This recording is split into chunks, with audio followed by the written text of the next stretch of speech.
Nikola Tesla is a man of mystery, a modern man, and a man often misunderstood, but mostly he is a genius. Often other inventors were credited with his works that he made, but other people took his inventions or ideas and credited them his own. As one of those is like the AC current, the light, which is often credited to Thomas Edison, and other inventions such as the X-ray, radio, and the laser. So as with the AC current, he saw that the DC current, or DC, which is the direct current that Thomas Edison had funded, was incredibly expensive to use in far distances, and also hazardous as it would cause sparks thanks to the generators that came off of it. So Nikola Tesla found a way to harness the AC current, which was a lot safer, and with itself it would use motors that powered themselves to reverse the magnetic polarity of themselves, so that it would power themselves without any mechanical use. And then this energy would go into the Tesla coils, which is often seen in those monster movies in the background. And they produce a lot more energy and a lot cheaper and a lot faster than the DC currents. And with these towers, he would have been able to give electricity globally to the entire world for free if had the government funded this project. But thanks to Edison, we were not able to do so because Edison took animals out into the open and electrocuted them with his own direct currents and said that they were Tesla's alternating currents.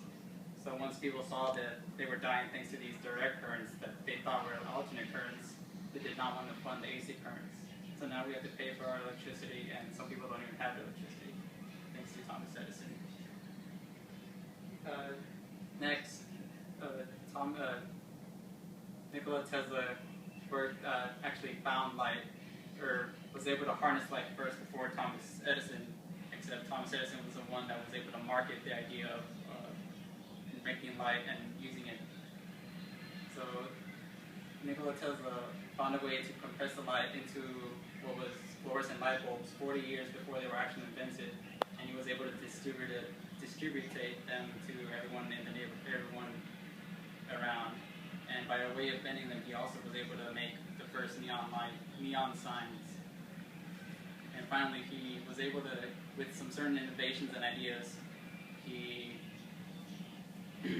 was able to lead the way for other scientists to discover their own findings, or they either were took for credit for something that he had done previously, one of which is the X-ray machine. When he was working with electromagnetism, other radiologists were able to use a way to peer into other people's bones, but the credit was given to William Stongale as opposed to Nikola Tesla. One of the other things that he did was the radio.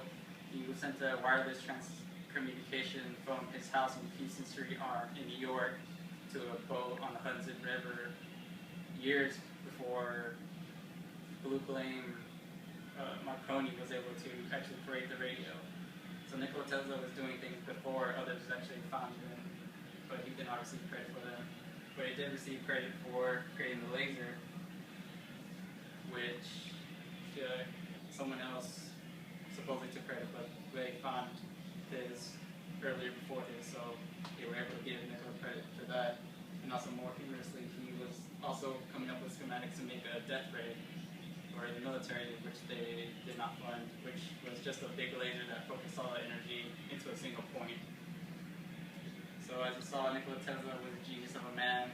He often did a lot of work without receiving credit for everything, or a lot he did. He went and found a way to harness and distribute AC power light before Thomas Edison and many other inventions, but none more important than actually creating the modern world.